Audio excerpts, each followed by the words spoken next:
second gentleman, Doug Emhoff. Let's give them a big round of applause.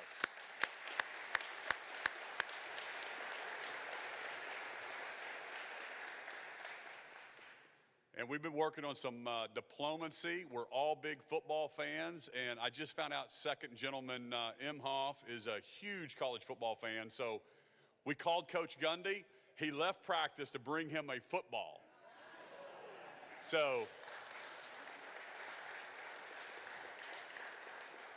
and Secretary, we're so excited that you're in Oklahoma and you're investing in the state of Oklahoma. We really appreciate your leadership on everything energy and especially renewables and hydrogen and just congratulations to Oklahoma State University for this award. You know, Oklahoma is an all of the above energy approach. We're so proud of our oil and gas industry, and what most people don't realize is we're also #2 in the country in wind energy. And we produce about 65% more energy than we consume. We're a net exporter of that energy, and we're one of only 4 states that over 40% of our energy comes from renewables. And that's why Google's largest data center is located in the state of Oklahoma. And a lot of companies are looking to Oklahoma because of our affordable, reliable energy grid. And so excited about her leadership and everything that the research is doing here at Oklahoma State University to continue that momentum. So without further ado, folks, ladies and gentlemen, we're so lucky to have the Secretary here with us, Secretary of Energy. And so let's give her a big Oklahoma State welcome, and I'll call her to the stage now. Thank you.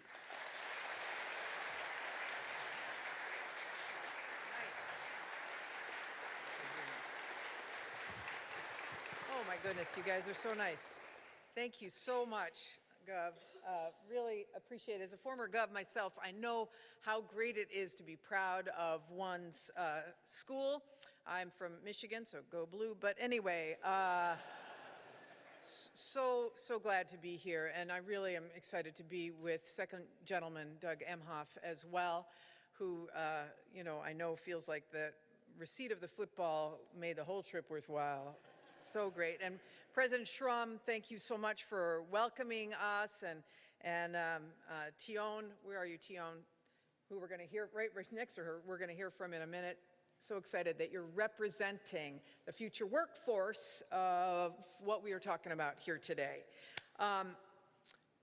When I was thinking about coming to Oklahoma yesterday, we were not expecting to watch cowboys, cowgirls, cowpokes using mobile apps or drones or virtual reality or augmented reality, but that is, and so much more, what we got to look at as we were touring the Industrial Assessment Center. And DOE has been a partner in this with OSU, which has been doing this for a good number of years. This is one of 37 industrial assessment centers that we have through funding with the Department of Energy.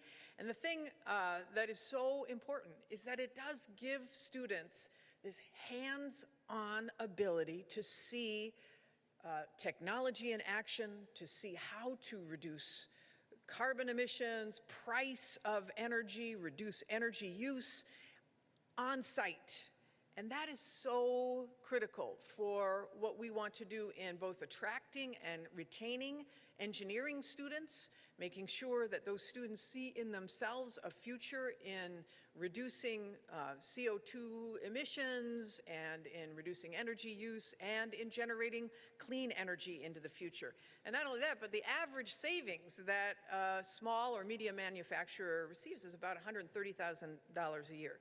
Hugely important, and it's those innovative technologies that are being used right here that caught our eye. And so today I am proud to announce that we are awarding nearly $19 million to 5 universities who will host new IAC Centers of Excellence, including the Great Plains Center of Excellence right here at OSU.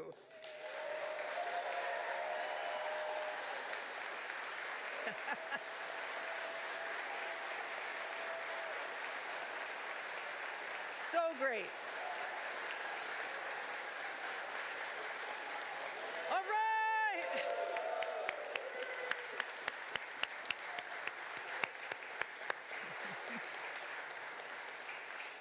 You can see from the map here, the whole, I want to say, catchment area that will be served by the Great Plains Center of Excellence. And as I mentioned, the Great Plains Center of Excellence is actually one of 5 centers to try to get as much of the nation as we possibly can, benefiting from the expertise of IACs that have been doing this right, like you have been doing here at OSU. And I think we have a couple representatives from the 4 other winners. I think Dr. Brian Rasmussen is here from Texas A&M, right here. Dr. Comas Hayes is here from Georgia Tech.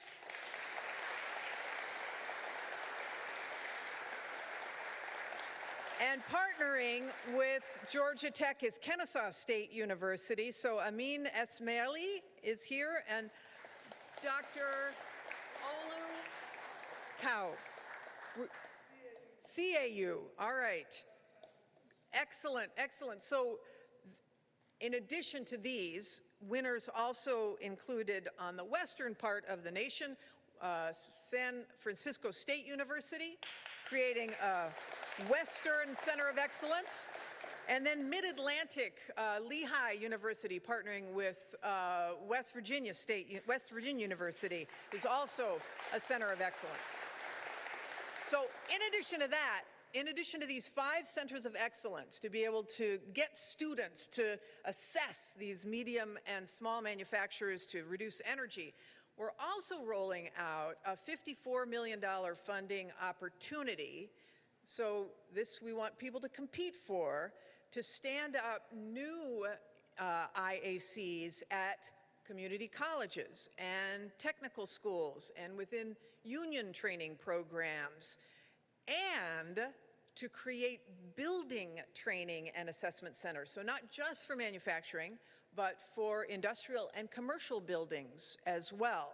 So this is an opportunity to really spread. Most of the IACs are associated with 4-year universities at the moment, but we want to spread the wealth and get minority-serving institutions, community colleges. We want to spread it so that the entire country can benefit in the same way that you have benefited here in Oklahoma.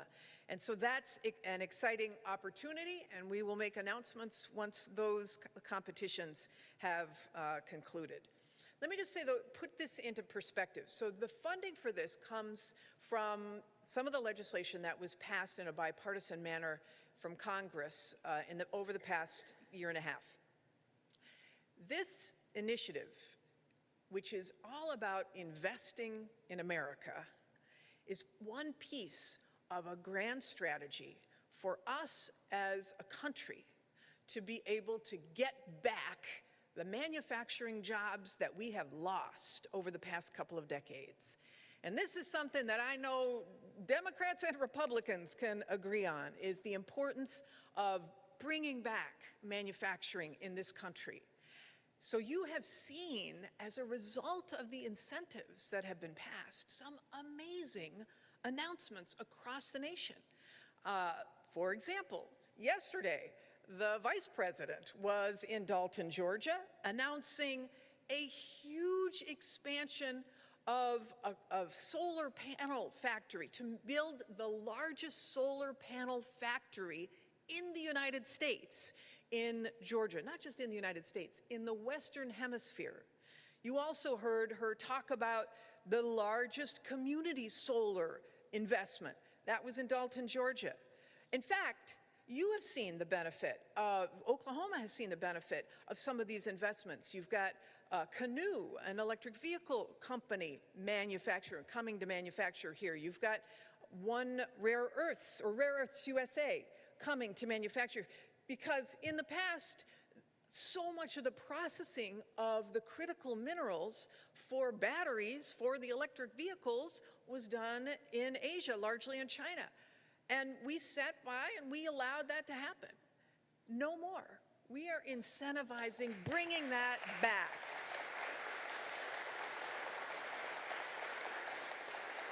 We want all these products made in America, stamped made in America, used here and exported elsewhere. We want all that wind that the governor was talking about, all those turbines, we want them made in America. We want all the pieces, the supply chains, made in America. One of the key supply chains for the electric vehicle is the battery, right? Since these incentives have been announced, since this Made in America agenda was passed, 150 battery companies, our suppliers to batteries, have announced that they are opening up shop all across the nation. So it's happening. It's happening from Michigan to Oklahoma, to Texas, to California, to Pennsylvania, to Alaska, to Maine. It is happening all across the country, and you're seeing massive investments pouring in. Creating jobs for American workers, churning out these products. It is very exciting. The tectonic plates are shifting. I can say this as the former governor of Michigan when we saw so many of these manufacturing jobs go elsewhere. And I know, Gov, you may not have been governor at the time, but I know Oklahoma saw a lot of jobs leave to chase low wages in other countries. That is just not going to happen anymore. So when Tion, yes, when Tion and her fellow students graduate and start their careers, we know that they're going to be entering into an American economy that is stronger than ever before, and that means that you can get a good paying, good quality job you can raise a family on and take pride in and help your country lead the world here in Oklahoma and in every state and every pocket of the nation. So I want to thank OSU for giving these students a head start through this IAC. I want to thank you all again for having us today, and with that, it is my pleasure to hand the podium over to President Schrum.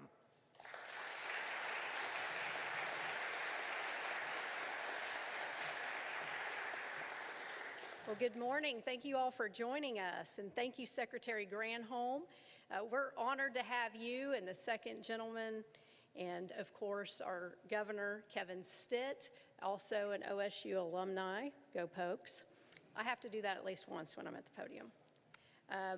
For being on campus today, and if you haven't noticed, this is the campus for America's Brightest Orange, and we are proud of it.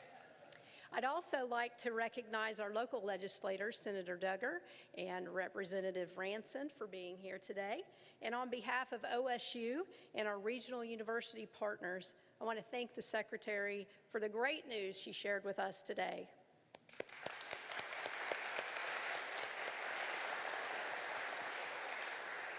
As the largest university system in the state of Oklahoma, part of our land grant mission is to be an economic growth engine and to deliver cutting-edge research that benefits our state, our region, and our nation. And this award for the Great Plains Regional Center of Excellence certainly supports our land grant mission and will further propel our efforts to solve society's most pressing challenges. Thank you for joining us today to tour Endeavor and see the center's impact and capabilities firsthand. We're always excited to introduce our guests to some of the brightest minds at OSU and in the world, and to key partners who make our transformational work possible. And one of those bright minds is Tion Foltz, who will be graduating from OSU with a BS in chemical engineering in May. And she currently works as an undergraduate research assistant in the Industrial Assessment Center and will be working in the energy industry as an environmental engineer after graduation. So please help me welcome Tion.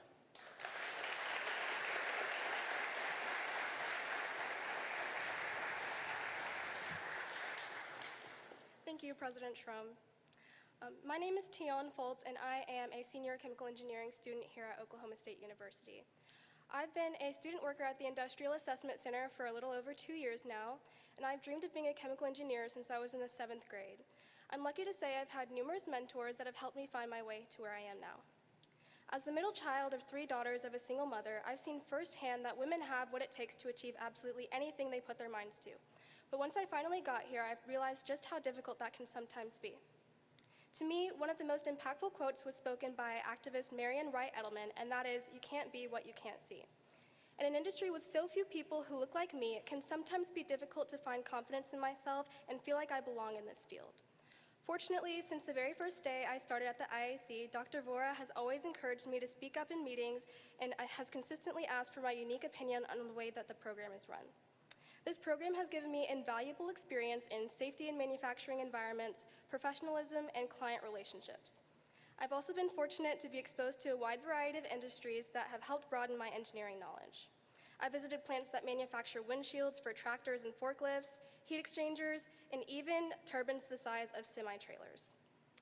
All the experience that I've gained has helped me to gain internships and even a full-time position as an environmental engineer after I graduate. I can't even imagine where I would be had I not joined the IAC. I also could have never imagined that I would be introduced by President Trump today, and that I now have the honor to introduce the second gentleman of the United States of America, Doug Emhoff.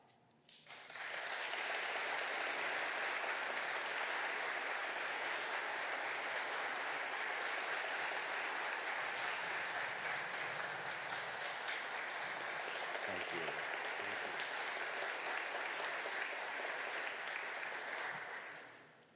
Okay, so we know we're in a science lab when this microphone just magic. Oh.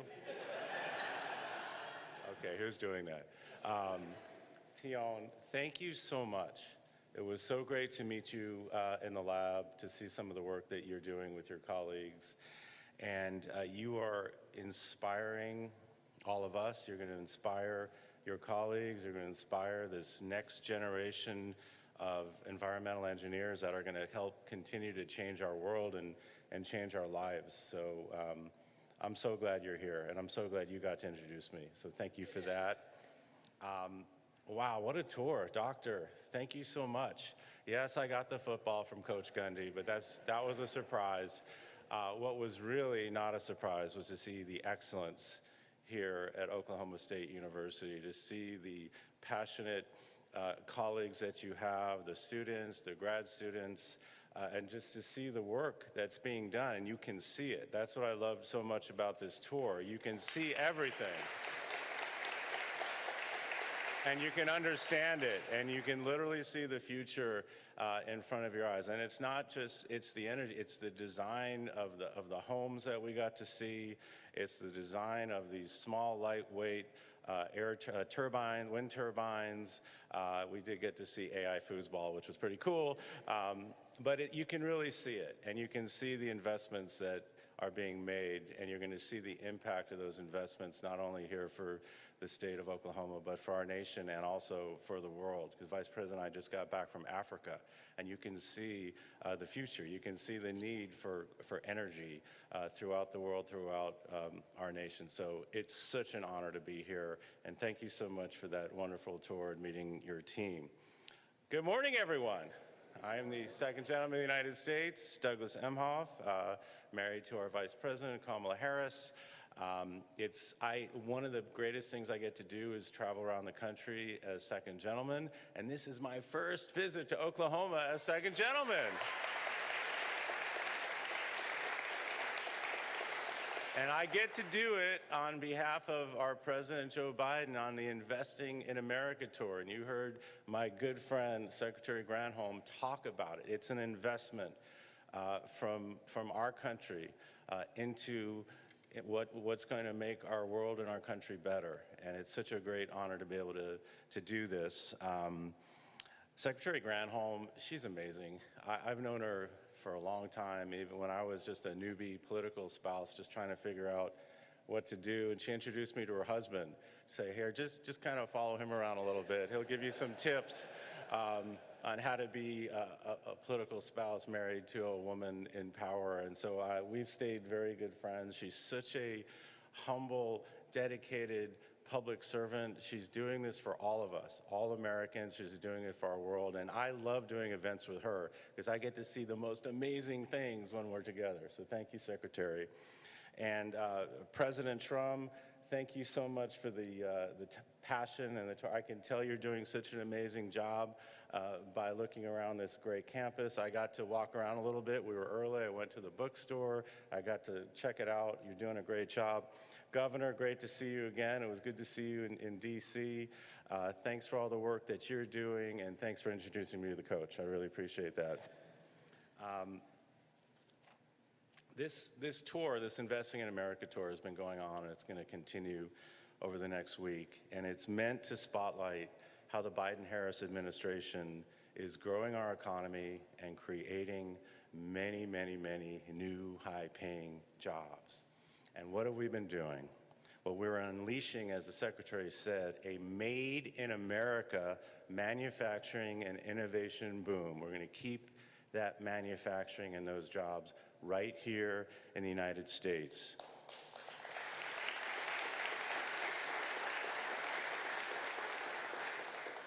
We are rebuilding our infrastructure. You've seen projects here, you've seen it all over the country. We are rebuilding our infrastructure and bringing back those supply chains right here to the United States. We are lowering costs for hardworking families all over this country. And as the Secretary said, some of these opportunities are for community colleges and tech schools. So we're creating many, many jobs that won't even require a 4-year degree, and that is all good news.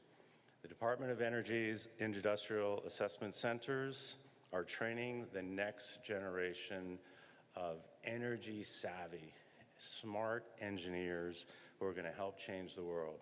These centers, like the one right here, help small and medium-sized manufacturers. We met some of them. I think some of you are here from the business community. Save energy, improve productivity, and reduce waste by conducting no cost. These assessments don't cost you anything. They just save you money from these assessments. And the best part is that these assessments are done by the students, and we got to meet many of them today. So they get to save you money, and they get to be trained to get out there in the working world so they can help change this world. And we know that these students, all these young people, are transforming the future of our workplace. They are innovators, they are problem solvers, and they are our next generation of leaders. And for those of you I've met, it's very incredible, very impressive. Through the IAC program, our administration is able to build a clean energy economy that lowers energy costs, it strengthens our energy security, and it's meeting our climate goals. And in addition to creating a clean energy economy, we are also creating jobs, and these are great high-paying jobs. So this all goes hand in hand. It's not an either or. We can have a cleaner environment, which we're gonna need, and we can also create many, many jobs while we're achieving that. So it's a win-win. Today's funding announcement, which came through the bipartisan infrastructure law, will create pathways to more of these high-quality jobs that I'm talking about, free and fair choice to join a union, reducing industrial emissions, and enhancing American manufacturing competitiveness in a net zero economy. From day one of the Biden-Harris administration, President Biden and Vice President Harris have driven an economic agenda that is rebuilding our economy from the middle up and the bottom out, not the top down. Since they took office just over 2 years ago, the economy has created 12 million new jobs.